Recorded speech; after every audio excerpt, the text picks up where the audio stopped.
Hi, I'm Nilima Dalmia Adhar. Today I'm going to take you on a little tour of the house. We've tried to make it a home, not a house, and I hope you enjoy it.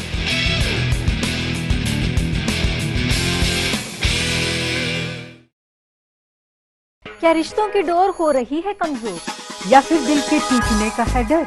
प्यार के लिए जमाने से लेनी है टक्कर या मुश्किल है बयां करना दर्दे जिगर?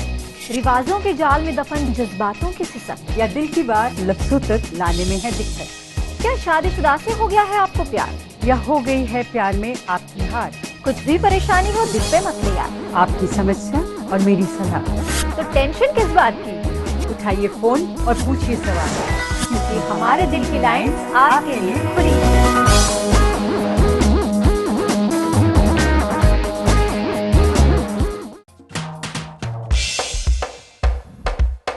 Hi friends, welcome to another fun-filled episode of Creative You.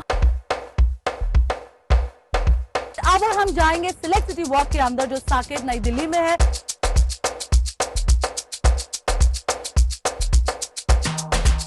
I think you should join me to explore all corners of Select City Walk. Come on and join me.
लेती हूँ। खा लो, आइसक्रीम कोई बहुत बड़ी चीज नहीं है।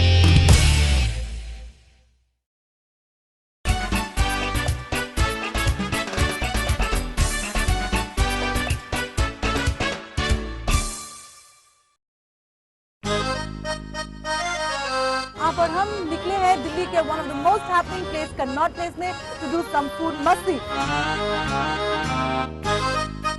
हैदराबाद के या कहीं पे। Sometimes you know back lanes and side lanes also can give you some interesting food.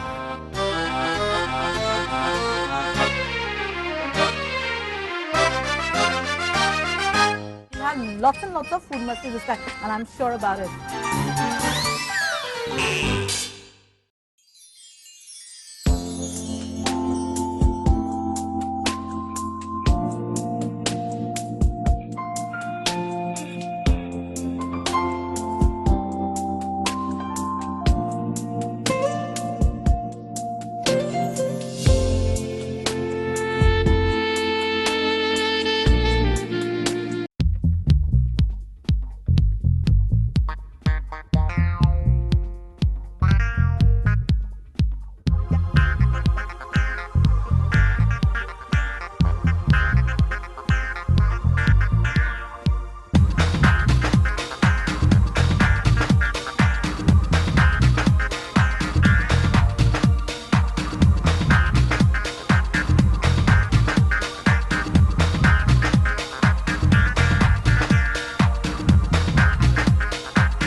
Hi friends, I am playing pool here और पूल खेलते खेलते मुझे लगी है जबरदस्त भूख और मैं यहाँ पर सुपरस्टार्स में हूँ और superstar is a casual eating joint जहाँ पे आप पूल खेल सकते हैं, खाने का मजा ले सकते हैं और एंजॉय कर सकते हैं यहाँ के mocktails and cocktails. All this under one roof, isn't it really a food मस्ती?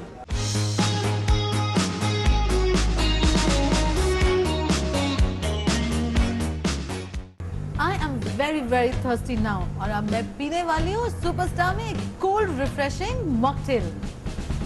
जी, the cool refreshing drinks for the same. The ingredients of blue creosote okay. and sweet and sour mix. Okay. Sweet and sour mix and top with limca. Wow. तो मैं थोड़ा try कर Cool लेती हूँ। refreshing drinks. Okay. for the Thank you same. Ji, thank you. Let me try some. जीत ने वास्तव में एक अच्छी ड्रिंक मुझे बना के दी है, थोड़ा और पी लेती हूँ।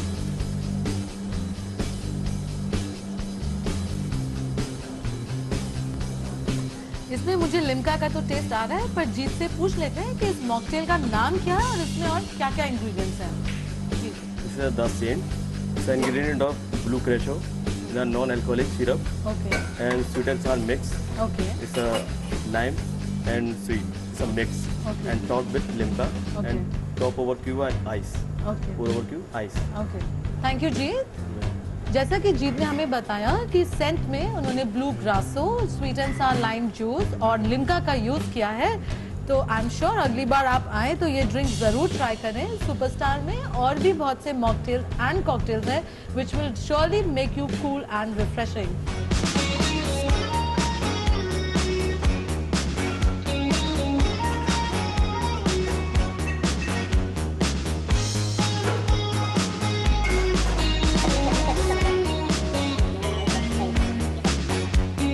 एक्साइटिंग ड्रिंक मुझे लगी है जोरदार भूख और मैं यहाँ सुपरस्टार के बुफे काउंटर पे हूँ और देखते हैं कि यहाँ पे क्या है। Spicy chicken salad and sprouted salad. आपको मालूम है कि मैं रोज यही खाती हूँ क्योंकि मैं एक डाइट प्लान फॉलो कर रही हूँ, पर आज मैं जरा हटके खाऊंगी और मेन कोर्स डिशेस ट्राई करूंगी। This is tomato corn rice, then this is peas rice, looks exciting, तो खाने के बाद पता चलेगा। Then this pasta, dal makhani, is a variety of food. Mix vegetable and paneer makhani, देखने में तो सब मजेदार लग रहा है।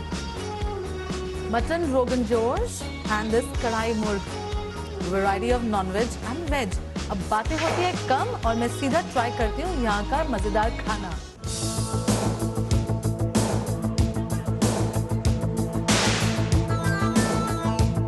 डाइट प्लान को ध्यान रखते हुए मैंने सिर्फ थोड़ा सा खाना लिया है, पर आप जब आए तो यहाँ की सभी डिशेस जरूर ट्राई करें। अब मैं ट्राई कर लेती हूँ creamy pasta, perfect Italian flavour, amazing. Tomato corn rice, nice combination. I am trying some mixed vegetable.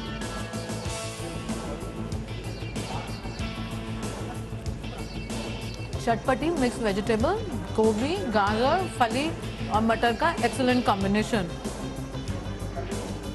दाल मखनी ट्राई कर लेते हैं।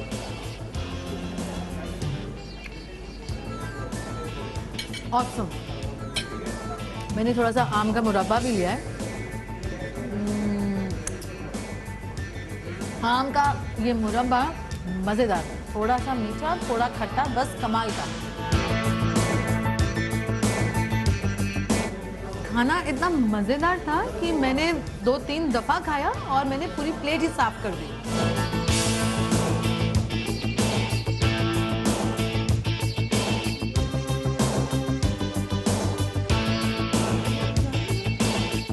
You know, I've told you that Superstar is such a fun-filled place. You can just come here and have fun and enjoy all the things at Superstar. Superstar is in Noida, Sector 18. For me, it's time to say goodbye and take care and have fun masti. Bye.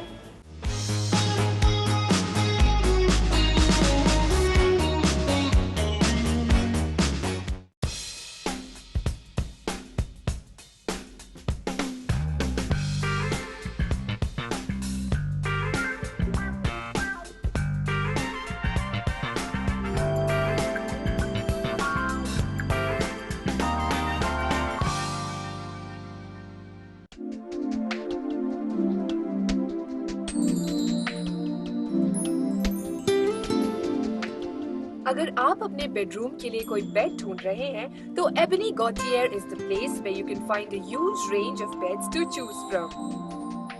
आपकी पसंद के मुताबिक यहाँ हर type के beds available हैं, चाहे dark colours के bed हो या लाइट शेड के। You can find a variety of contemporary modern furniture.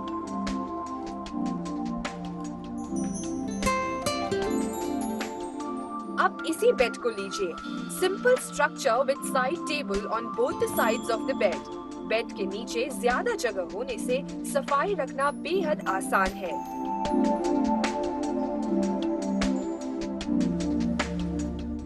Storage space का ध्यान रखते हुए अलमीरा है, जिसमें you can store as much as you want. और इस अलमीरा के अंदर लगी ये light will help you out in finding what you want.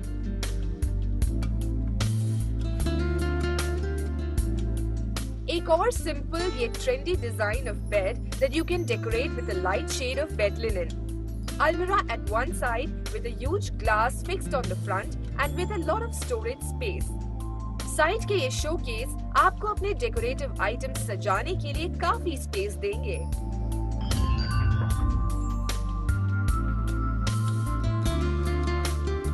Corner tables पर रखे ये फोटो फ्रेम्स आपके बेडरूम को पर्सनलाइज्ड टच देंगे।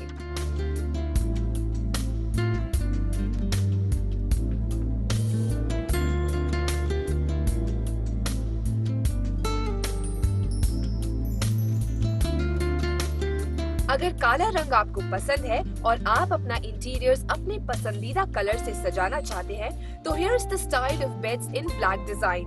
और इन काले बेड्स को कॉम्प्लीमेंट करती हुई ये साइड टेबल्स भी एक अट्रैक्टिव लुक दे रही है।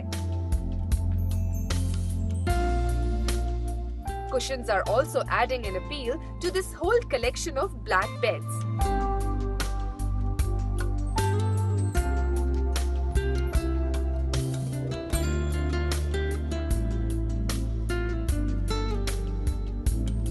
रात में सोते समय अगर आप डिम लाइट चाहते हैं तो एक नजर डालिए इस बेड पर। ये छोटे छोटे bulbs, a French style of interiors आपके स्लीपिंग एरिया को बना देगा सुंदर और कंफर्टेबल।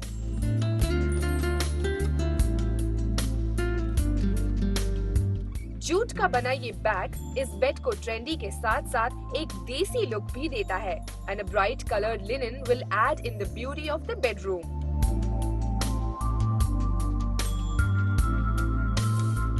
क्रीम कलर का ये bed with a fluorescent green linen on it is giving a feeling of cool summer. अगर आप सोबर कलर्स पसंद करती हैं तो this bed will fit according to your likings.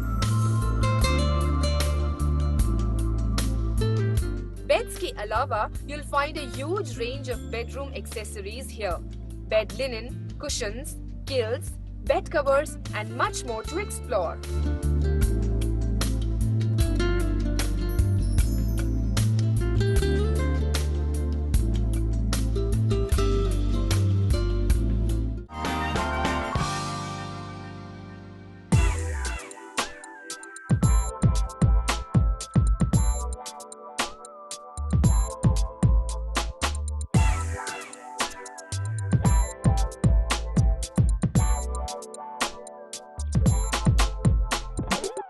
Welcome to the show. आज हम एक नई चीज़ बनाएंगे।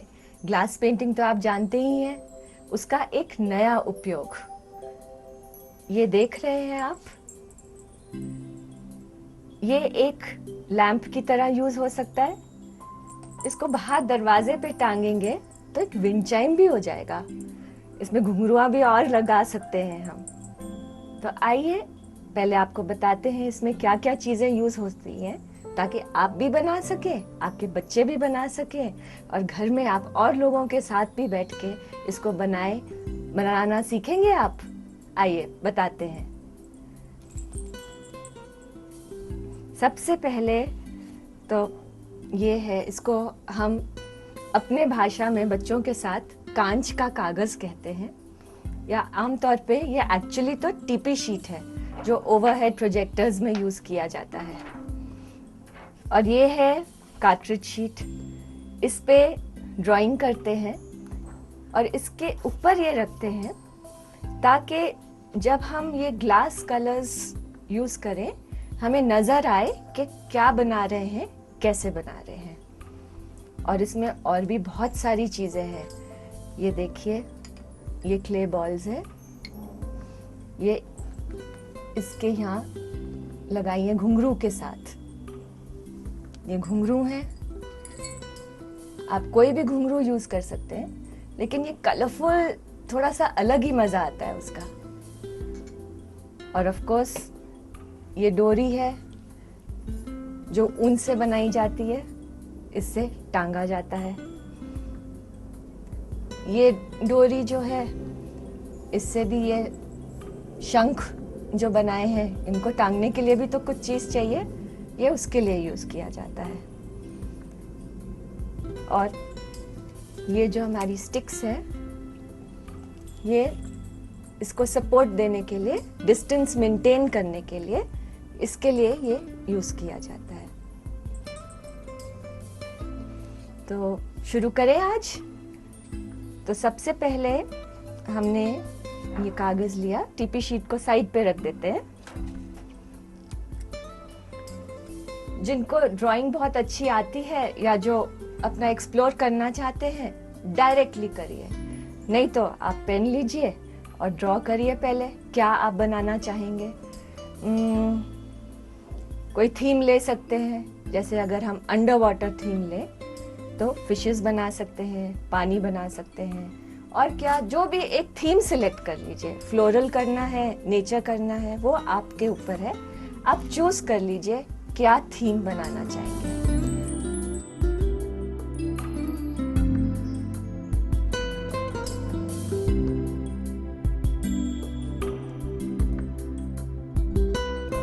फिश बना सकते हैं, उसकी सुंदर सुंदर आईज। और फिर ऑफ कोर्स ये तो एक गाइडलाइन ही है, उसके बाद जैसे जैसे कलर भरेंगे आपका ये टोटली बदलता जाएगा, उसकी आप फिक्र ना करें, पर just start as a guideline. ये हमने मेन ड्राइंग कर ली, उसके ऊपर हम ये टीपी शीट रख दें। अगर आपको कभी मुश्किल लगे तो सेलो टेप से छोटा छोटा चिपका दीजिए, नहीं तो ऐसे ही सपोर्ट लेके लगा दीजिए। तो ग्लास कलर्स हैं।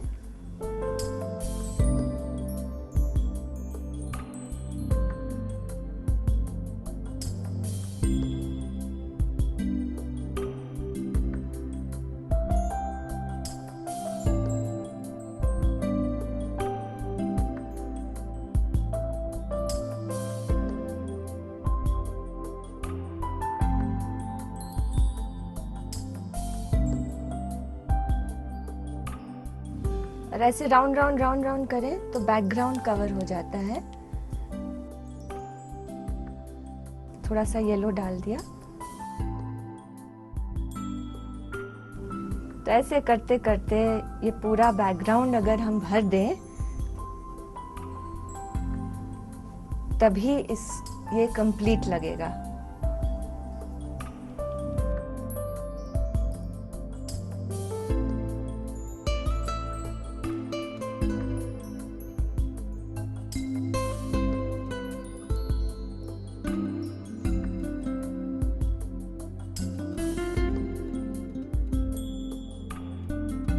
ये बबल्स हैं।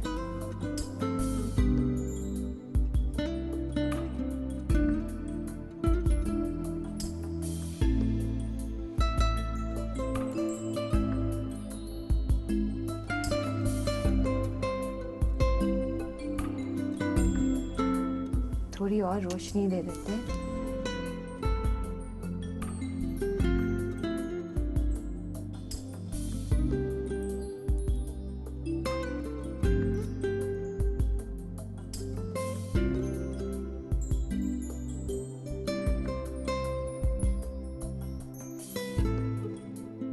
अब इसके बाद जब ये सूख जाएगा OHP मार्कर से इसका आउटलाइनिंग करेंगे ताकि इसका फॉर्म हम निकाल सके। उसके बाद इसकी स्टिचिंग और कंप्लीशन किया जाएगा। तो इसको 5 to 10 मिनट्स सूखने के लिए रखेंगे। अब हम इसकी आउटलाइनिंग शुरू करते हैं ताकि फॉर्म जो है वो थोड़ा सा हमें और डिटेल में दिखाई दिया जाए।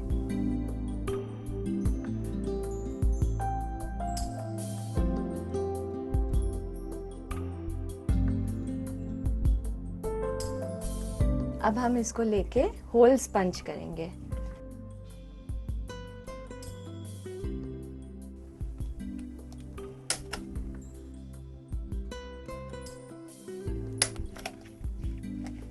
Stitch it up.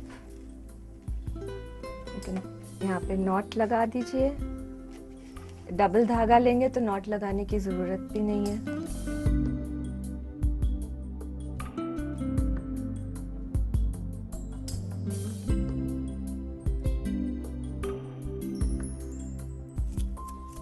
स्टिक लिया।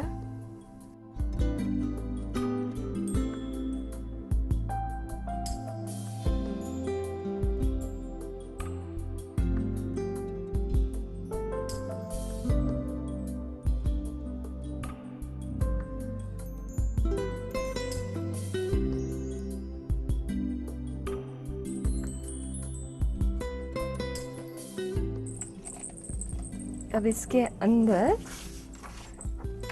if we put a roll of white sheet, you will see the design more clearly.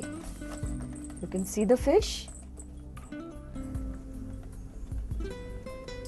but then just like here we have the peacock.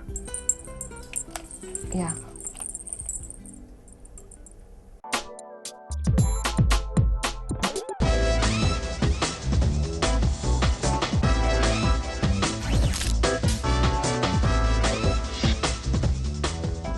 उन्होंने अपने टुकड़े कर लिए पर देश को टूटने ना दिया। वो सरहदों पर जागते रहे ताकि हम चैन से सो सकें। उन्होंने अपनी बहादुरी से पर्वतों को हटाया। उन्होंने अपने साहस से दुश्मनों के सर को झुकाया। जी हाँ, हम बात कर रहे हैं इंडियन सोल्जर्स की। और अब तक तो आप समझ ही गए होंगे कि फोकस दिशाएं के आज के स्पेशल एपिसोड में हम बात करेंगे defence services as a career option की।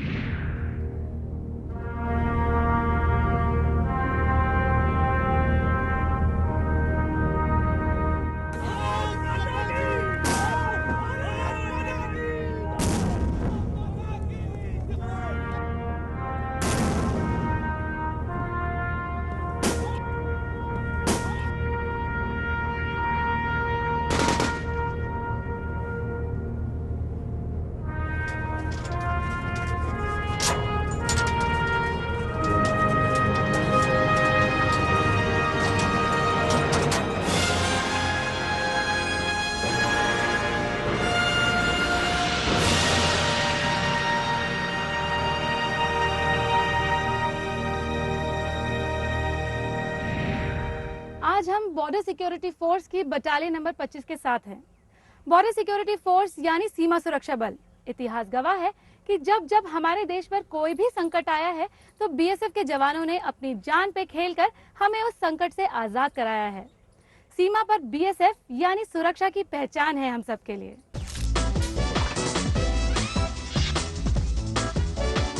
बीएसएफ में जवानों की भर्ती कैसे होती है और ट्रेनिंग में इन जवानों को किन किन पड़ावों को पार करना होता है, ऐसे बहुत से सवालों के जवाब भी आप लोग जानना चाहते होंगे। तो इन्हीं सवालों के जवाब जानने के लिए हम आए हैं बीएसएफ के ट्रेनिंग सेंटर में, जो कि भोंसी में है, और यहाँ हम बात करेंगे यहाँ के officer commanding mister JP Shrivas से, जो कि हमें बताएंगे इन्हीं सभी सवालों के जवाब। तो आइए मिलते हैं मिस्टर जेपी श्रीवास से। Hello sir, welcome to focus दिशाएं। जब हम बीएसएफ की बात करते हैं तो जो पहला सवाल मैं आपसे पूछना चाहती हूँ, जानना चाहती हूँ, वो ये है कि बीएसएफ में जवानों की भर्ती किस तरह होती है? बीएसएफ में जवानों की भर्ती एक बोर्ड ऑफ ऑफिसर्स द्वारा जवान को सिलेक्ट करके लिया जाता है। इसके लिए एक जवान के लिए, कांस्टेबल के लिए मिनिमम क्वालिफिकेशन 10th पास होना चाहिए और उसके बाद में उसको ग्राउंड में टेस्ट लेकर के फिजिकल टेस्ट, रिटन टेस्ट और मेडिकल फिटनेस भी होना चाहिए, फिजिकल फिटनेस जिसको कहते हैं। उसके बाद सिलेक्ट किया जाता है जवान। जब ये सारी क्वालिफिकेशन वो कर जाता है पार, उसके बाद में जवान को ट्रेनिंग के लिए फिर आगे ट्रेनिंग सेंटर में भेज दिया जाता है। ठीक, जैसा आपने कहा कि उन्हें सिलेक्शन के बाद ट्रेनिंग सेंटर्स में भेजा जाता है, तो इन ट्रेनिंग सेंटर्स में उन्हें क्या क्या ट्रेनिंग दी जाती है? ट्रेनिंग सेंटर में इनको कई किस्म की ट्रेनिंग है, जैसे physical training, weapon training, operational, map reading, field engineering, ये सभी किस्म की ट्रेनिंग हम जवानों को देते हैं। जो एक लड़ाई के मैदान में जितनी ज़रूरत होती है, जिस सिखलाई की ज़रूरत होती है, वो पूरी सिखलाई हम लोग यहाँ पर ट्रेनिंग सेंटर में देते हैं।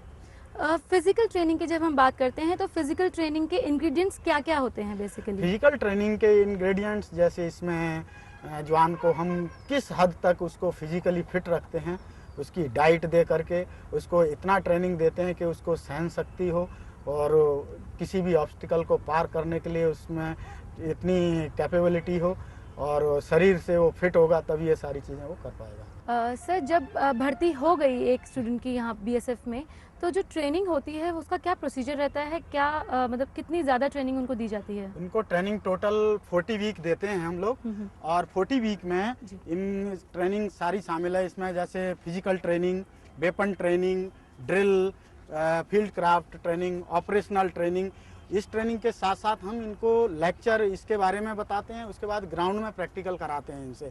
और फिजिकल ट्रेनिंग इनका ज़्यादा अहमियत होता है क्योंकि जवान को एक फिजिकली एकदम फिट करना है ताकि वो आगे बॉर्डर पे जा करके एक कैपेबिलिटी के साथ ड्यूटी जी। करे। तो फिजिकल ट्रेनिंग की जहाँ आपने बात करी, बेसिक फिजिकल ट्रेनिंग में क्या क्या इंग्रेडिएंट्स होते हैं? फिजिकल ट्रेनिंग में जैसे सवेरे मॉर्निंग में इनका FPT 3.2 किलोमीटर रनिंग इनका, जिसमें कि टाइम के अंदर इनको दौड़ के आना।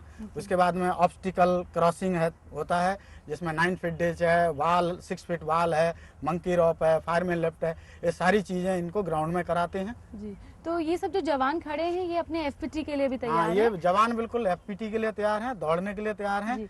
और आप देखिए इसको मैं कैसे वही करें। पूछना चाह रही हूँ कि मैं बहुत सारा सामान देख रही हूँ, इनके राइफल है शोल्डर पे, बैग्स टंगे हुए हैं, तो ये सब क्या है? मैं ये बिल्कुल जवान को उसी हिसाब से तैयार होना पड़ता है कि जवान जैसे लड़ाई के मैदान में जाता है, हर चीज उसके पास होगी। पहनने के कपड़े होंगे, कुछ खाने का सामान भी होगा, वेपन होगा उसका अपना पर्सनल, उसके साथ में एमुनेशन होगा, पानी का बोतल होगा और जो उसके पास सामान है आप खुद ही देख लीजिए क्या क्या सामान है, जवान बताएगा। Chest number 123, line 1।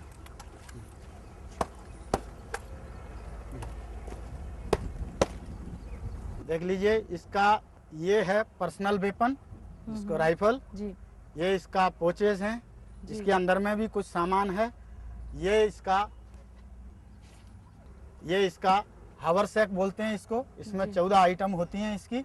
14 आइटम के अंदर में आप देख सकते हैं ये पानी का वाटर बोतल है भरा हुआ जी, और ये इसका पूरा यूनिफॉर्म लगाया हुआ है जी। ये पूरा सामान लेके ये दौड़ेगा 3.2 किलोमीटर। तो ये जो FPT होती है, जो डेली की दौड़ होती है 3.2 किलोमीटर की, क्या ये रोज इतने सामान के साथ ही की जाती है? इनको प्रैक्टिस इसी सामान के साथ दी जाती है ताकि ये आगे जा करके उसमें अपनी आदत को शामिल कर सकें। Very nice.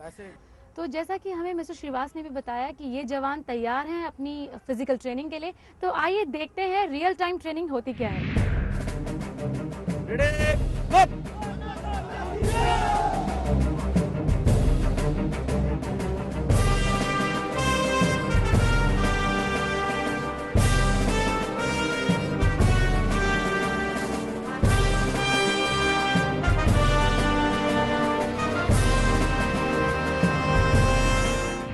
देखा आपने, अभी अभी फिजिकल ट्रेनिंग का पहला चरण यानी कि एफपीटी जवानों ने खत्म किया है और उनके टाइम ड्यूरेशन के हिसाब से किसी को वेरी गुड और किसी को एक्सीलेंट रेंज में डाला गया। तो अब मैं मिस्टर श्रीवास से ये जानना चाहूंगी कि फिजिकल ट्रेनिंग के अलावा और क्या-क्या ट्रेनिंग यहाँ पे इन जवानों को पास करनी पड़ेगी अभी? तो फिजिकल ट्रेनिंग के अलावा ड्रिल है, मैप रीडिंग है, टैक्टिस है, फील्ड क्राफ्ट है, इंसर्जेंसी है, लॉ है, फील्ड इंजीनियरिंग है। इन सब के अलावा ये ट्रेनिंग भी हम लोग यहाँ पर इनका पूरा कराते हैं। जी, तो जैसा कि आपने कहा था कि असॉल्ट ट्रेनिंग जो आप देते हैं, क्या वो भी फिजिकल ट्रेनिंग का ही एक पार्ट है? बिल्कुल, एक फिजिकल ट्रेनिंग का ही एक हिस्सा है असॉल्ट, जिसमें कि पूरी लड़ाई की सिचुएशन होती है और उस सिचुएशन से जवानों को प्रैक्टिस कराने के लिए हम ग्राउंड में यहाँ पर वो ट्रेनिंग इनको देते हैं। जी व्यूअर्स, मैं तो बहुत एक्साइटेड हूँ ये ट्रेनिंग देखने के लिए। तो आइए देखते हैं कि असॉल्ट ट्रेनिंग में क्या ट्रेनिंग दी जाती है इन जवानों को। Follow me.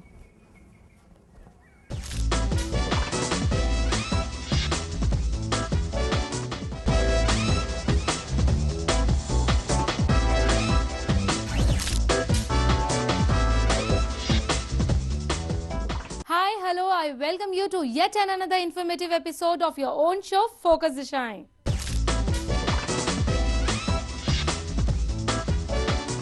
The hotel management courses have been on increase with a boom in the hotel industry. The education system in India offers a variety of courses to pursue a career in this field. Here I must tell you that all of you who have decided to opt for hotel management career courses must have an affinity towards socializing and understanding the needs of the people. After all, it is all about customer care and service. What all goes into the hotel management courses? What all goes into the training? Is it so easy and glamorous as it looks on the outer side? Let us see in about the course.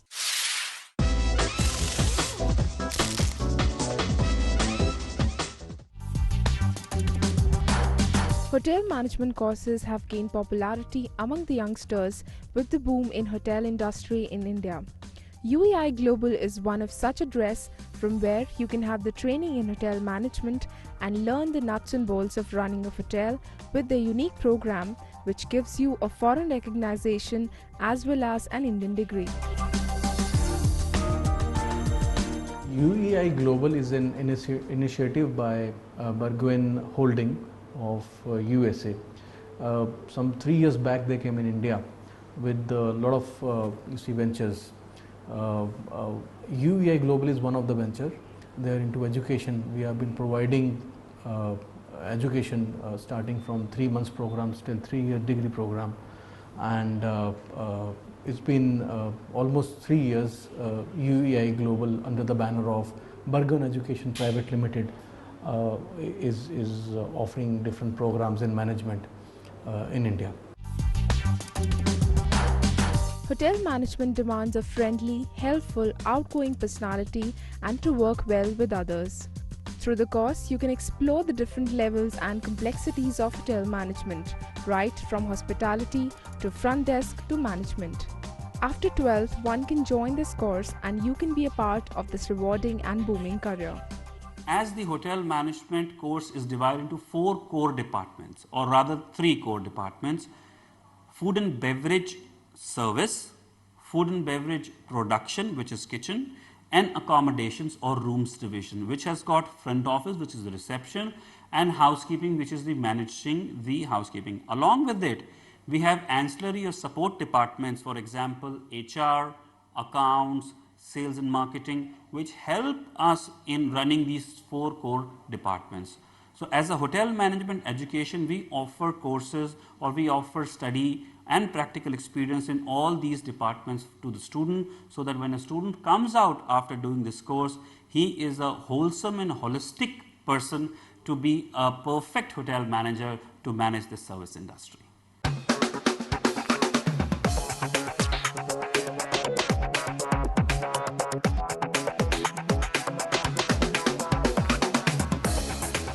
As part of our promise to the world to provide quality and affordable hotel management education, we offer short-term as well as long-term courses in hospitality.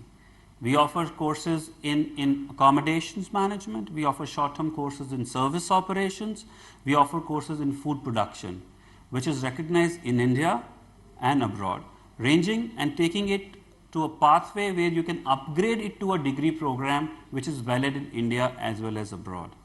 The degree is provided by recognized universities in India like Bharatiya University, which recognizes a program and gives a lateral entry to second year degree program with them, which is in Coimbatore, NAC accredited A grade university. And we have a specially designed program, a 3-year bachelor's program with Osmania University, which is called Bachelor in Hotel, Aviation and Tourism Management. So these short-term as well as long-term programs give a lot of variety as well as chances for students to upgrade themselves and be part of this wonderful world of hospitality.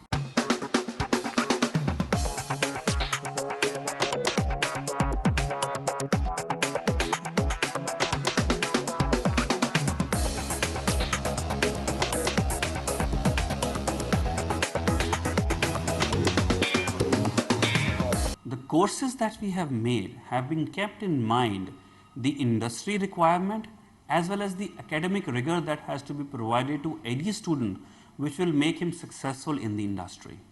Now, all our diploma courses or certificate courses, which is a 1-year course, whether it is a grand course or a foundation course or a degree program, all have been designed keeping in mind the industry requirement along with the industry professionals. So we have taken inputs from the industry in terms of these 4 major core departments. So what we offer in year 1 in our degree program is predominantly an operational base or a foundation or a fundamental base programs, which enables a student to perform at the frontline jobs in any hotel, whether be it front office, housekeeping or kitchen. Our second year courses or grand courses are basically for the supervisory level. So it is inclusive of managerial inputs given. For example, HR, finance, marketing, revenue management, sales and banquet management, along with it menu engineering. So all the managerial input is given in year 2, and year 3 is basically application of these 2, so that when student comes out of this course, he is a perfect material to become a hotel manager.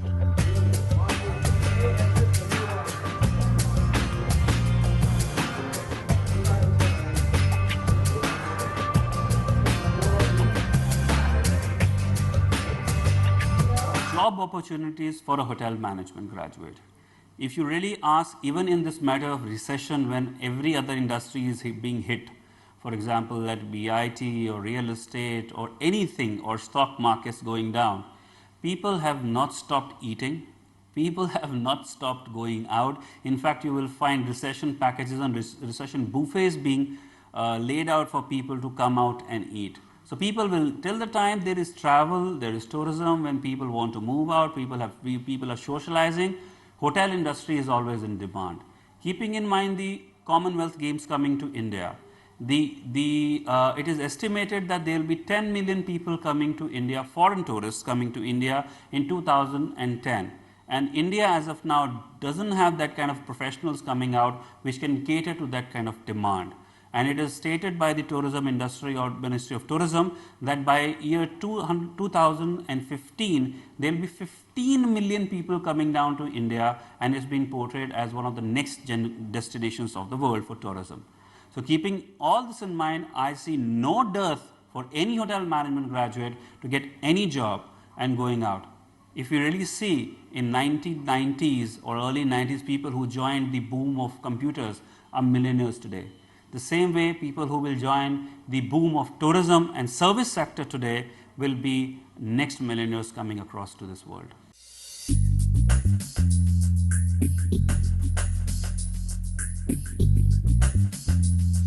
मेरा बहुत interest था कि मैं hotel management करूं, और ये बहुत अच्छी इंडस्ट्री है और हमें बहुत अच्छा मौका भी मिला है कि हम आगे बढ़ सकें अपनी लाइफ में।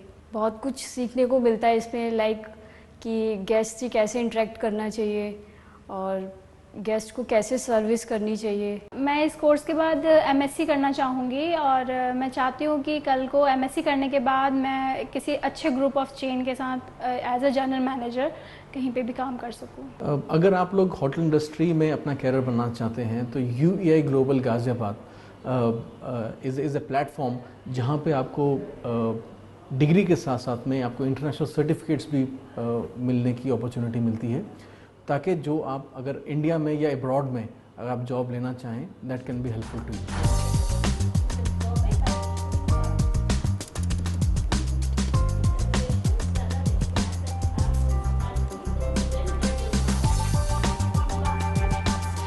Hospitality in India comes from the womb, rather we say कि घर से आती है, हमारे माताओं से आती है, बहनों से आती है।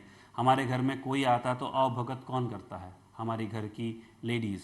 सो उन्हीं से ये सब कुछ होता है और ये वंडरफुल अपॉर्चुनिटी है एनी वुमेन के लिए कि वो इस इंडस्ट्री में आके ग्रो कर सके, क्योंकि इसमें बहुत ज़्यादा चांस है उनके लिए कि वो ग्रो कर सकें। So I would simply say that hotel management equally requires a lot of work and thorough knowledge of the subject, and then the glamour comes on. And I can simply say that career training from a recognized and reputed hotel management institute is just an icing on the cake. Experiences and professional training, of course, makes you a better professional. We have to meet such a professional, but after a small break, we'll be right back. Stay tuned.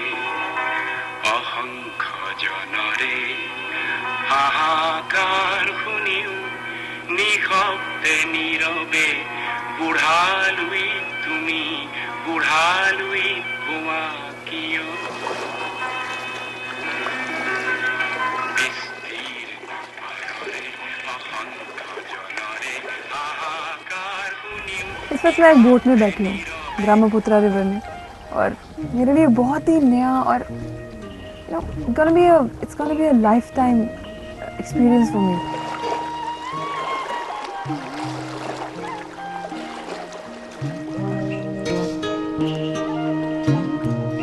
It's a very beautiful place.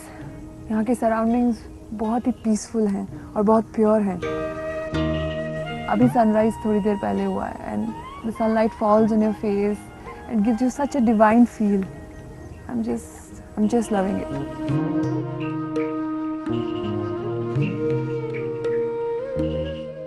और ये जो fisherman हैं, they're so hardworking people. They're such a hardworking people. सुबह जाते हैं, मछलियाँ पकड़ के शाम को लाते हैं. And like life is so different here. You should feel it.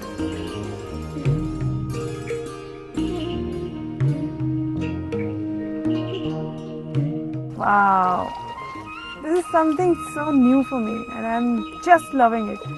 ये मेरा पहला एक्सपीरियंस है कि मैं बोट में बैठी हूँ, इस तरह पानी छू रही हूँ। आप कभी भी असम आएँ, आप इस बोट की राइड लेना बिल्कुल मत भूलें।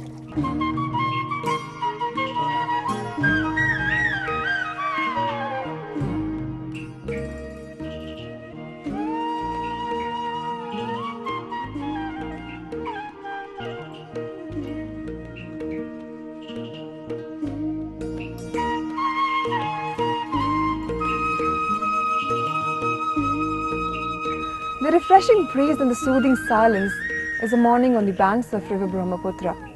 It gives you an eternal peace. और ऐसी scenic beauties को देखने के लिए we make foreign trips, we go out. But why going out when we have it right here?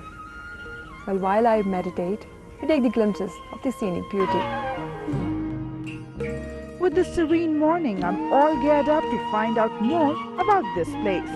I'm moving towards Hajo, an ancient pilgrimage on the northern banks of the river Brahmaputra. Well, Hajo is a place where Hinduism, Islam and Buddhism meet. It's a perfect example of communal harmony. And it's only 1 hour drive from Guwahati and I'm on my way to Hajo.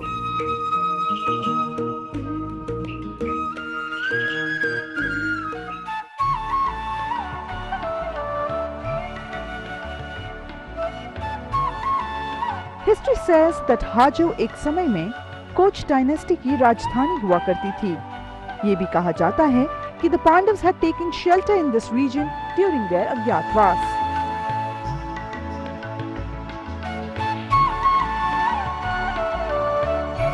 वैसे तो बहुत से mythological beliefs जुड़े हुए हैं इस जगह के साथ, जैसे followers of Buddhism believe that Gautam Buddha died in Hajo और बहुत कुछ। But let us enjoy the beauty, the surrounding, and all what makes this place interesting and happening.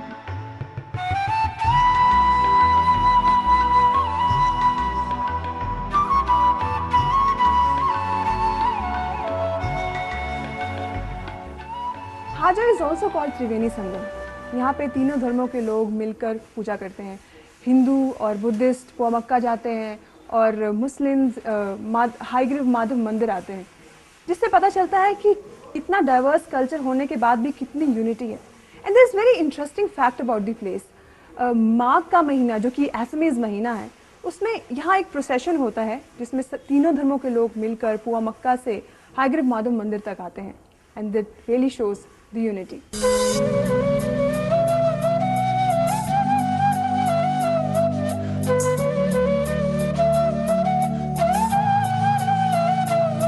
The history of the quiet and peaceful ancient town of Hajo has two interesting places to see and has folklores which I'm going to share with you. But first, I will visit Haigrev Madhav Mandir. Well, there is a ritual.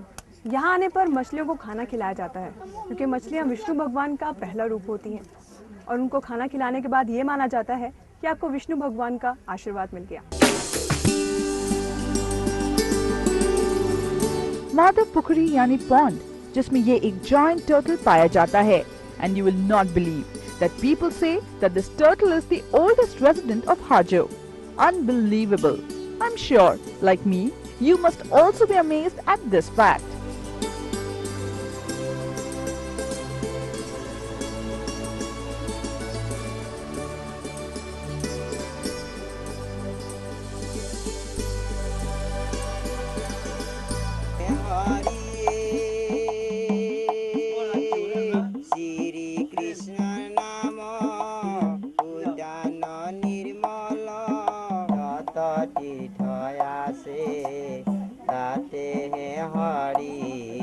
Haigrev Madhav Temple, located on a hill called Manikut, जहाँ पहुँचने के लिए you have to climb up these long stairs.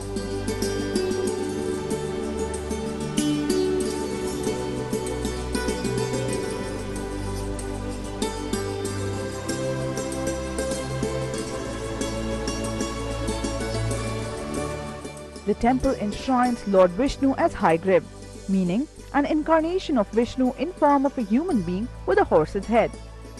This temple is also regarded as a Buddhist shrine by Buddhist lamas and bhutiyas. It is believed that Lord Buddha attained nirvana at this place.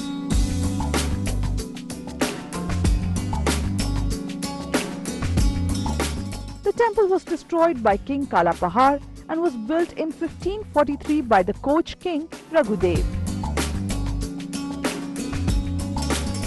Hayagriva Madhav मंदिर काफी पुराना और ऐतिहासिक मंदिर है। इसका उल्लेख कालिका पुराण में भी किया गया है। माना जाता है कि यहाँ पे राक्षसों का वास हुआ करता था, जो कि ऋषि मुनियों को काफी परेशान करते थे। इसीलिए विष्णु भगवान ने स्वयं उनका विनाश किया और हाईग्रीव माधव का रूप ले लिया, जिसकी वजह से आज इस मंदिर को हाईग्रीव माधव के नाम से जाना जाता है।